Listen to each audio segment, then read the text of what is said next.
عملنا الفراخ المشويه بقى لذ واسهل تتبيله، هتديها اللون الحلو ده وطعم خطير، والفراخ هتكون معاكي دايبه ومستويه، وكمان هيبقى معاها صوص روعه تقدميه معاها بألف هنا وشفا.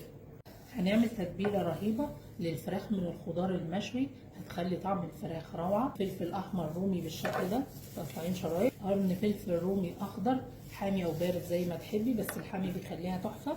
3 فصوص من الثوم،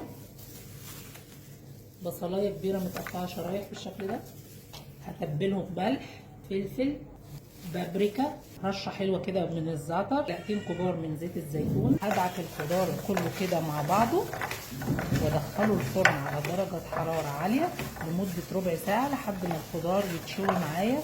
شوى الخضار معايا بالشكل الجميل ده، خد ربع ساعه في الفرن. هضربه في الكبه او الخلاط، هضيف عليه علبه زبادي صغيره، معلقتين خل كبار، عصير ليمون.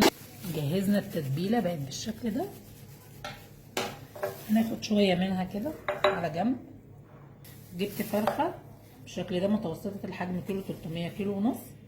غسلتها كويس ونقعتها محلول النقع. هبدا اعمل فيها فتحات في الصدر عشان نحط فيها التتبيله،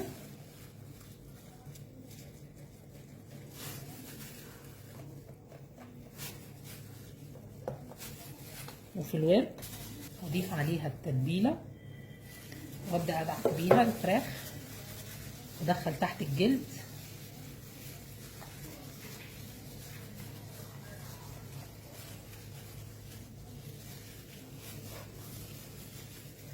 عشان كل لحم الفراخ يطعم بالتتبيله الخطيره دي.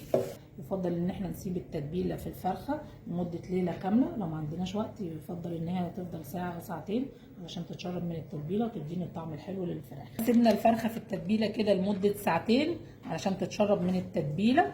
هغطي الفرخه بورقه زبده الاول وهقفل عليها بورقه فويل واحكمها وادخلها الفرن على درجه حراره 200 في الاول لمده نص ساعه وهي متغطيه، وبعدين نشيل ورقه الفويل نسيبها تكمل تسويتها وتاخد اللون الحلو.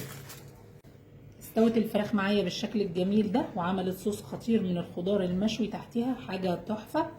جبت عيش اي نوع عندي ورحت مدهناه بشويه الصوص اللي احنا سايبينهم اللي تبلنا بيهم، وادخلهم تحت الشوايه يتحمصوا وياخدوا اللون الذهبي الجميل ده، واقدم عليها الفراخ